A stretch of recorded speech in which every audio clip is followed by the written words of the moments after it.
This episode is brought to you by Jira. Jira is the only project management tool you need to plan and track work across any team. So if you're a team of developers, Jira better connects you with teams like marketing and design, so you have all the information you need in one place. Plus, their AI helps you knock out the small stuff so you can focus on delivering your best work. Get started on your next big idea today in Jira. You know when you reach that age where everyone and their mother won't shut up about their credit scores, yet it seems like no one really understands what's so special about those 3 random numbers? That's because credit scores are meaningless, unless you have Credit Karma to show you how to use them. We use those 3 random numbers, plus your financial profile, to help you find your next opportunity. Like a more rewarding credit card, a game plan that helps you pay down debt faster, or a personal loan to help you save more on interest payments each month. Cha-ching! Download Intuit Credit Karma today to get started.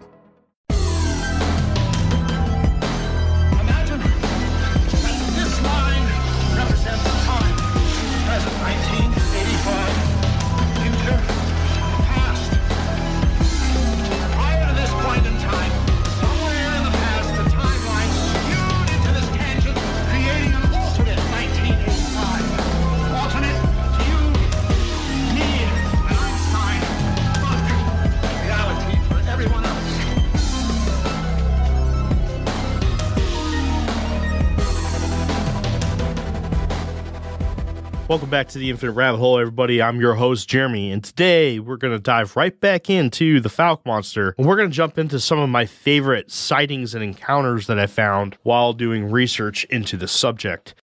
There's a lot here. Okay, there is a lot. Just to be clear, we're not going to be covering any of the reports from part 1, so everything in this one is going to be brand new to you today. And I also did my best to stay away from the typical, quote, a Bigfoot crossed the road report. But I did add a few that seemed to be important. The sources for these particular encounters I got from Lyle Blackburn's books, Boggy Creek Case Files and The Beast of Boggy Creek, The True Story of the Fouke Monster, Smokey Crabtree's book, Smoking the Fouke Monster, the Bigfoot Researcher Organization, or BFRO.net, the website of the Gulf Coast Bigfoot Research Organization, BCBRO.com, and publications referring to the articles from the Texas Bigfoot Research Center. Unfortunately, I wasn't able to get to their actual website. I don't know if it was down or just wasn't working when I was there, but I found articles that referred to their database, so I want to make sure I give them credit as well. Honestly, there's not much else to talk about here. I do just want to say thank you one more time for jumping in and listening to the Infinite Rabbit Hole. If you could hit 5 stars or rate the show as high as you can for me, that'd be absolutely phenomenal. I really appreciate it. That means a lot to small podcasts like myself. Like I said, I do everything out of my basement. It's just myself, CJ, Jake, and Jeff. We don't hire people to edit. We don't hire people to record. We don't do any of that. We do all the research, the write-ups, the recording. We do it all ourselves, and we put a lot of hard work into it. So if you do appreciate the show, a simple 5-star or even better, a rating telling everybody why you like the show would mean the absolute world to us. If you listen to the show on a platform that does not allow you to leave a rating or review, you can head on over to infiniterabbithole.com. There is a leave your review section there for you where you can leave your review and it will be highlighted on the website when people go to check it out. All right, that's it. Nice and short today, everybody. We're going to jump right in. It's not a very long episode, but it's a good one. You guys will like it. I'll see you on the other side, travelers.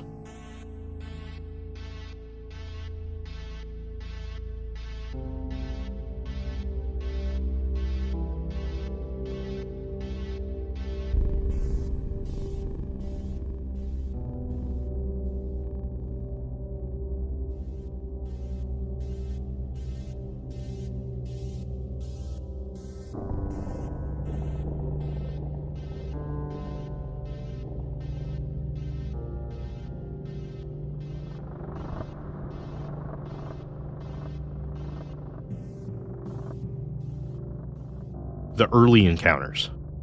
Most people who have ever heard of the Fouke Monster are made aware of the creature by way of the 1972 cinematic docudrama The Legend of Boggy Creek, which, although never truly mentions the time frame of the reports it was dramatizing, is believed to have encounters primarily from the late 1960s to the 1970s.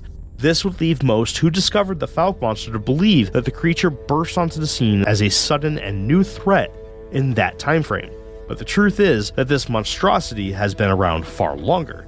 An encounter by Willie Smith's sister in 1908 that I very briefly mentioned in the previous episode is just one example. And if you open the search requirements to include reports of quote-unquote wildmen, the results not only grow exponentially, but they go way further back in time as well. Unfortunately for us, there are not a ton of properly detailed reports prior to the 1900s, primarily due to the nature of the time when it came to documenting such encounters, but we do have plenty of others once the first newspapers in the area began popping onto the scene. Turns out that there are no solid details on Willie Smith's sister's encounter with the creature other than the locals all being well versed in the fact that she had an encounter in 1908. But Blackburn does end up noting that his sister was a woman by the name of Kate Savell.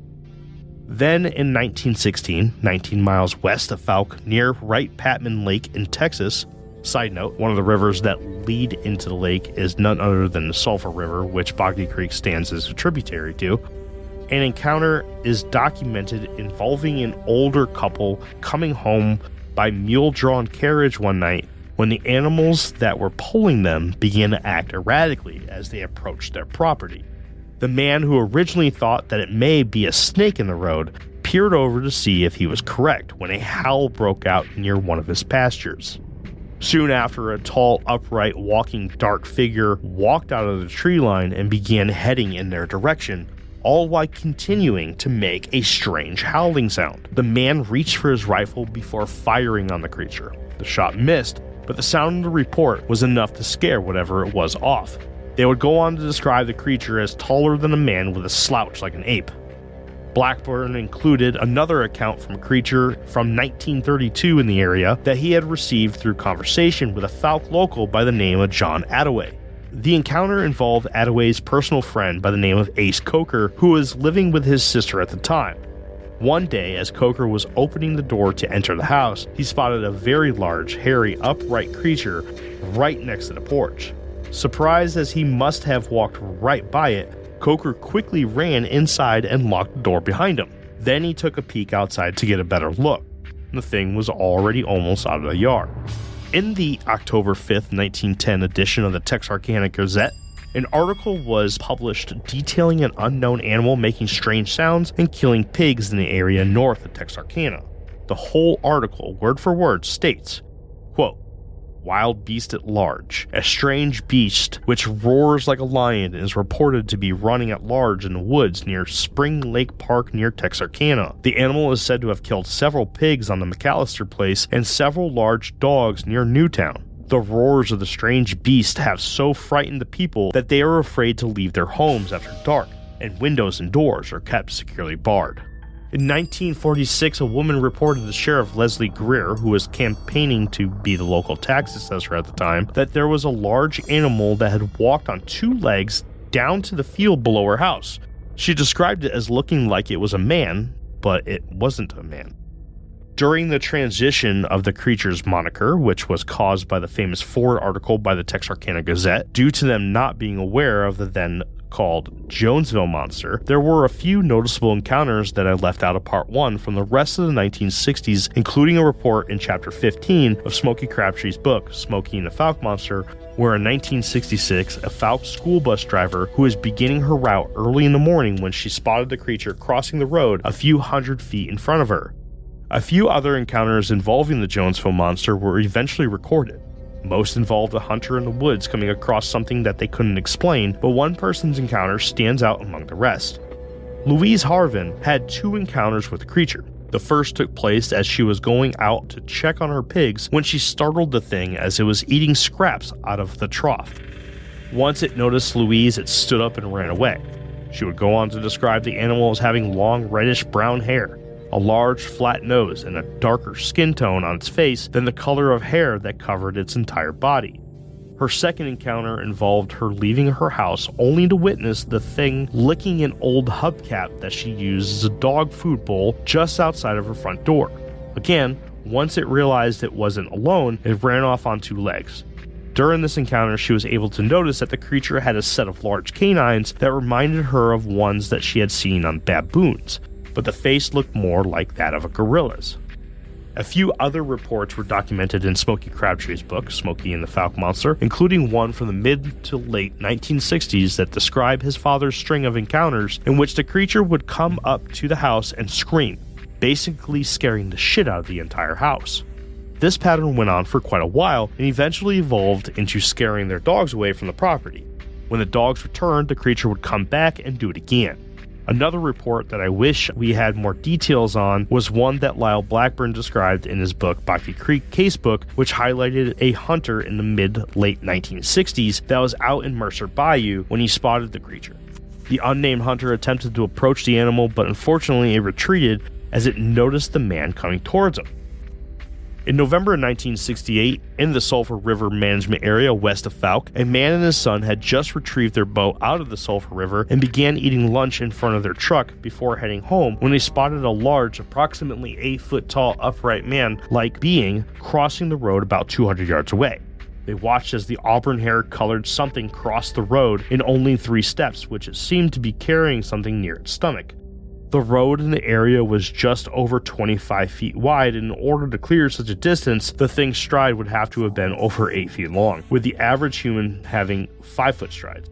This creature was certainly unlike any human.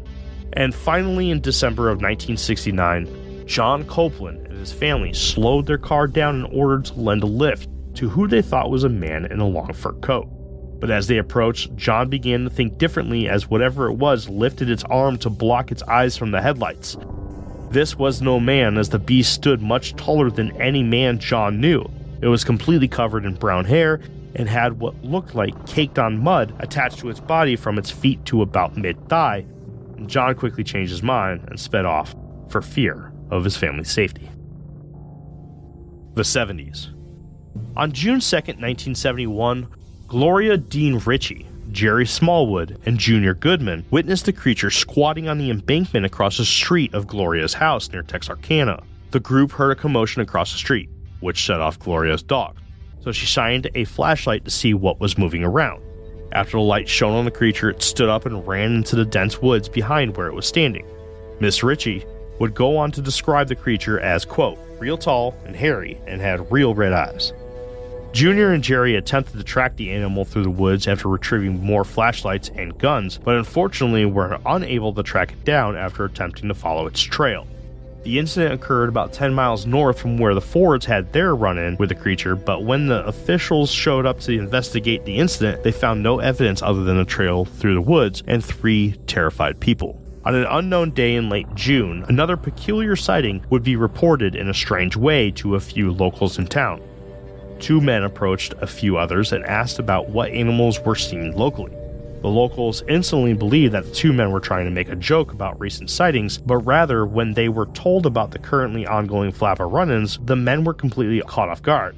The 2 men were from Kansas, which was confirmed by their license plate, and they were driving through just a few miles south of town when they both spotted a large, hairy, upright creature standing on the side of the road. Curious as to what it could be, the men pulled over to see if someone could explain it as a commonly found animal in the area and claimed to have absolutely no previous knowledge of the issue the town was having with the beast.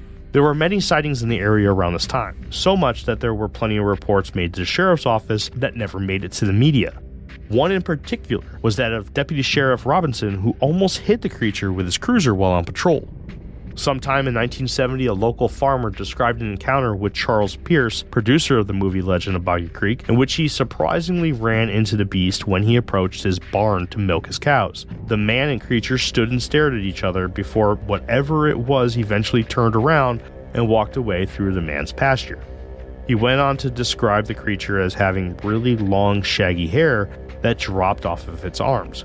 In a personal interview with author Lyle Blackburn, a man by the name of Butch Hamilton recalled the day in the fall of 1971 when he and his mother and father had arrived at the local boat ramp in Mercer Bayou, where he and his mother began a relay of calls back and forward with something in the woods as his father unloaded the boat into the water.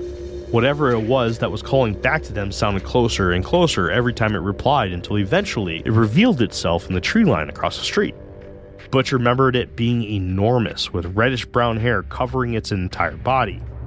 The creature caused quite the ruckus as two other men gathered to witness the animal as it began walking over a fallen tree. Butch's mother told him to get in the truck, where they watched as the men retrieved their shotguns from their camper and began approaching the beast. Just before things got really heated, Butch's father, who was completely unaware of the situation at the time, started up the motor of the boat, which caused the creature to turn and run into the woods and disappeared.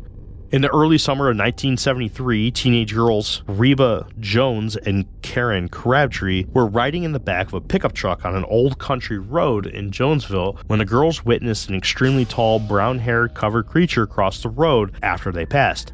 Karen described being most impressed by its really long arms. In 1973, when Mona Jackson was still a child, she recalled a sighting she had when she was riding her bike on a section of road next to an old pipeline clearing. She noticed a dark figure traversing the clearing on two legs before she frantically pedaled away as fast as she could. She would admit in her adult years that at the time she was well aware of the Fouke Monster and all of its stories, and explained that it was because of her knowledge of the beast that she had took off so fast. In 1974, William Richmond and his brother were heading out squirrel hunting in an area south of Fouke known as Valley Gin. When they pulled up on the side of the road, the men instantly heard the chatter of squirrels in the tree line. William responded by telling his little brother to go ahead without him as he finished his cigarette. But before the younger man was able to take a few steps towards the tree line, the area erupted in a valley of hoots, screams, grunts, and footfalls that instantly made the two men peer out into the forest. William and his brother agreed that this was probably not the best time for this and decided to head back. But before they could put their plan into motion, the source of the ruckus charged at them from the trees and stopped about 30 feet away, screaming at the top of its lungs. William and his brother were shocked and petrified at what they were looking at. It was about 7 feet tall, 4 feet wide, covered in hair, and pure muscle. The men began shooting their small guns that they knew would do nothing in hopes that it would at least scare it off. Luckily it did, because if it hadn't, William may not have lived to tell his encounter in an interview with Lyle Blackburn. And sometime in the late 1970s, a man by the name of Crocky Pilgrim noticed something hunched down by the pond in his backyard as he cleaned the dishes in his kitchen. He watched as whatever it was stood up on two legs and poured water from the pond into its mouth from its hands before walking away on the two legs like a man. The 80s. The Texas Bigfoot Research Center published a report from sometime in the 1980s by a man named Harry Elrod, who was going out to the Mercer Bayou to retrieve his trot lines when he had a run-in with the beast that scared the life right out of him. Elrod was picking up line by line to his annoyance of no fish on any of them up until the one that seemed to be snagged on something under the water. As he reached back to unclip his knife to cut the line free, a large hairy beast bursted out of the water holding his line, effectively scaring him to the point that he jumped out of his boat once near the shallow water and ran out of the woods to a nearby house where he was able to call the sheriff's department to come out and investigate his story.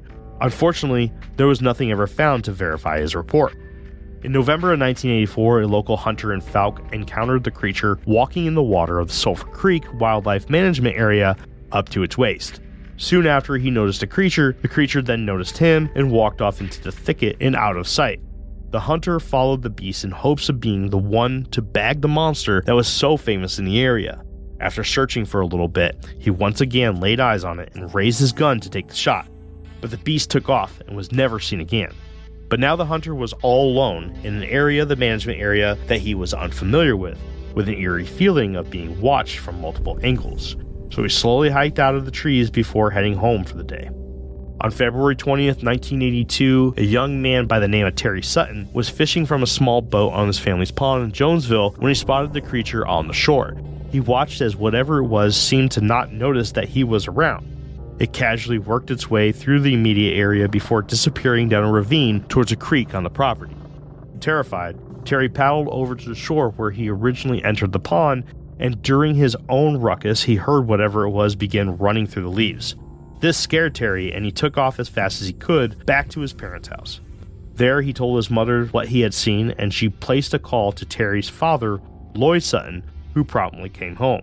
Terry, visually terrified in his father's eyes, told his father that he had seen the Fouke Monster through his tears.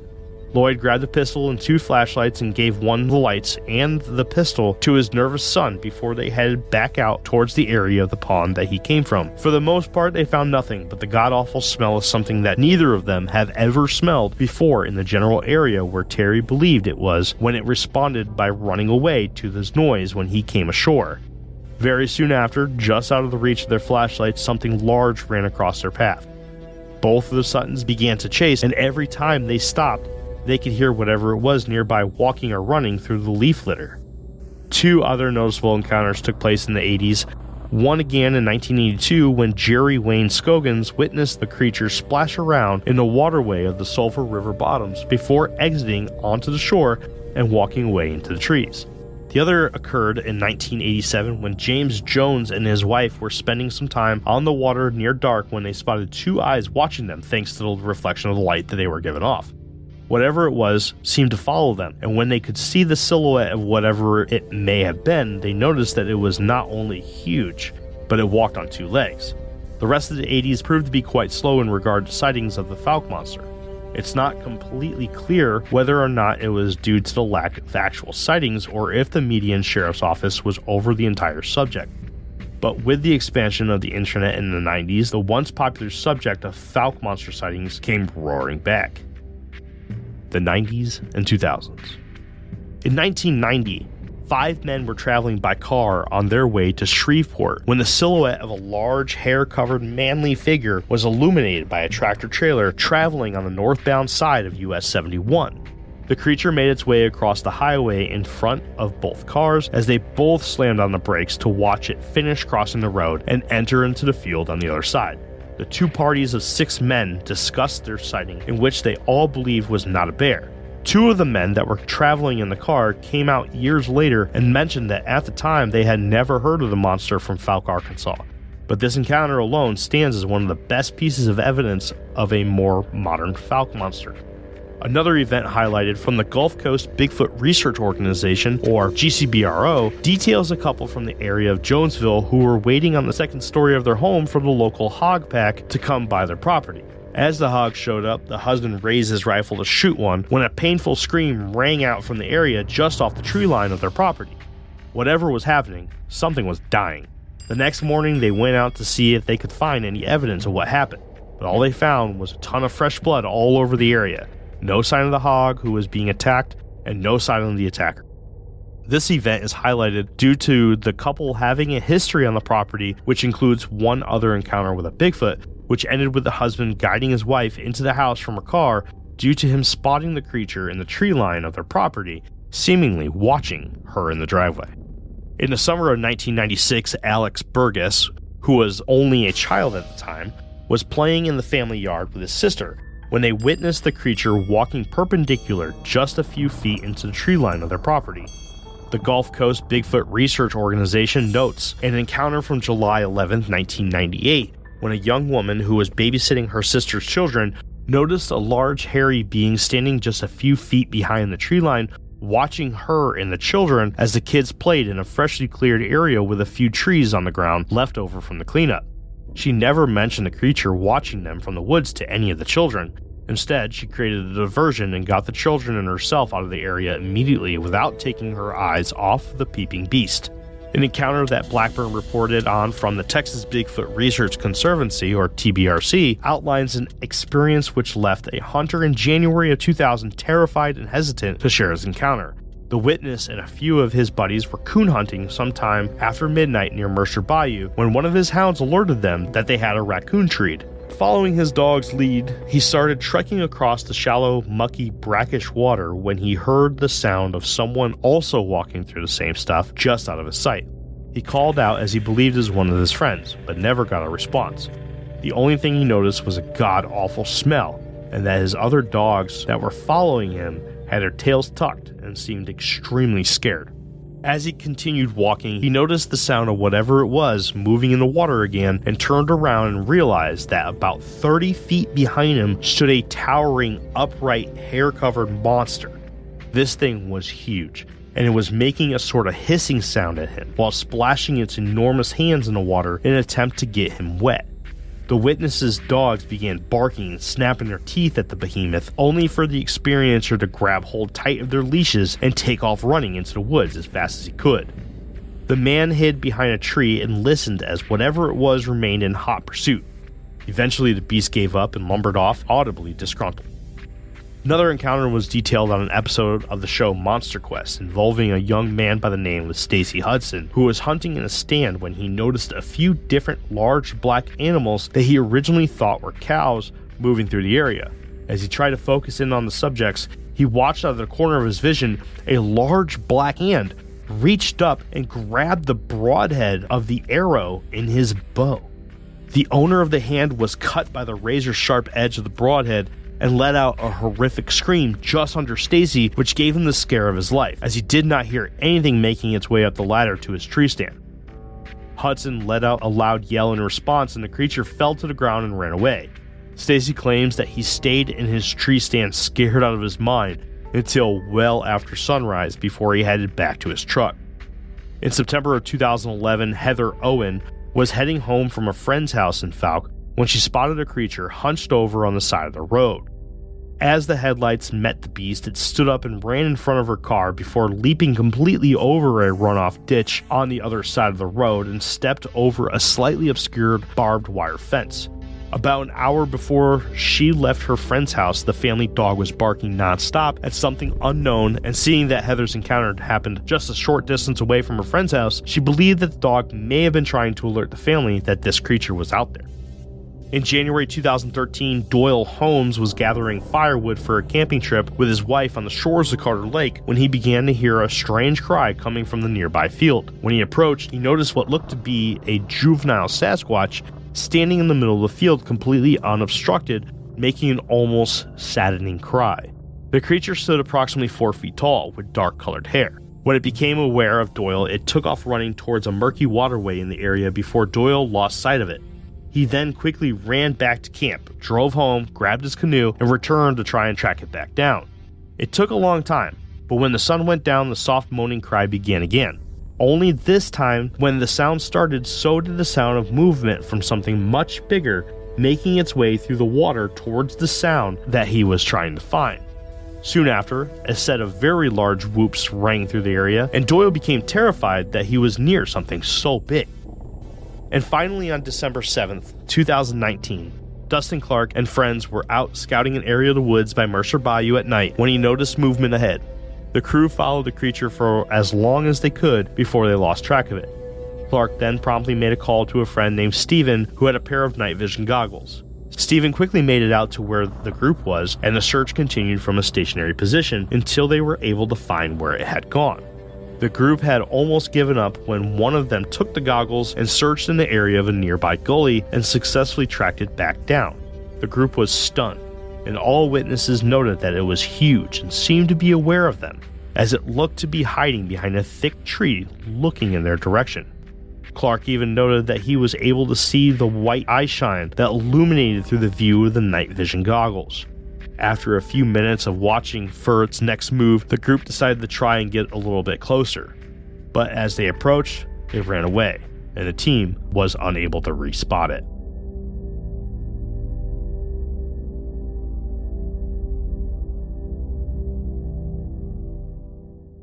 Well, that's it, everybody. That's the quick overview I have of some of the more impressive sightings of this creature. Now, there are hundreds. I mean, shoot, there may even be into the thousands of smaller reports, mainly those a Bigfoot crossed the road reports, or I heard something, a lot of footprints, a lot of sounds. There's a lot. That's all I can really say. There's a lot. It's honestly really impressive how much there is of the Fouke Monster, and it was because of this that I chose to research the Fouke Monster as the start of our local Bigfoot Legends series, if you will. It's not going to be an official series, but I'm definitely going to be bringing a lot more local Bigfoot legends to the table soon. So be ready for that. That's pretty much it. I hope you guys enjoyed it. I hope you guys have a great rest of your day. And next week, we'll dive into something different. And that's it, travelers. Until next time, I'll see you in the next fork in the path of the infinite rabbit hole. Goodbye. I would like to thank you once again for tuning in to the Infinite Rabbit Hole podcast. Please make sure to give us a follow and one of those beautiful 5-star ratings on your podcast player of choice. If you would like to join the conversation and stay up to date on all things Infinite Rabbit Hole, head on over to Facebook and search for the Infinite Rabbit Hole Facebook group. You'll know it's us when you see the logo. If you would like to help contribute to the cause, there are a few ways to do so. First, head on over to anchor.fm/Infinite Rabbit Hole and click on the subscribe button, where for $5 a month you'll get access to all our old episodes that will never see the free spotlight ever again. It's horrible stuff, but if you're into that kind of thing, then go check it out. Second, head on over to infiniterabbithole.com and click on the IRH merch shop tab and grab yourself a sweet t-shirt, sticker, or whatever else you see that you wouldn't mind owning. Until next time, travelers, I'm Jeremy, and I'll see you at the next fork in the path of the Infinite Rabbit Hole. Bye.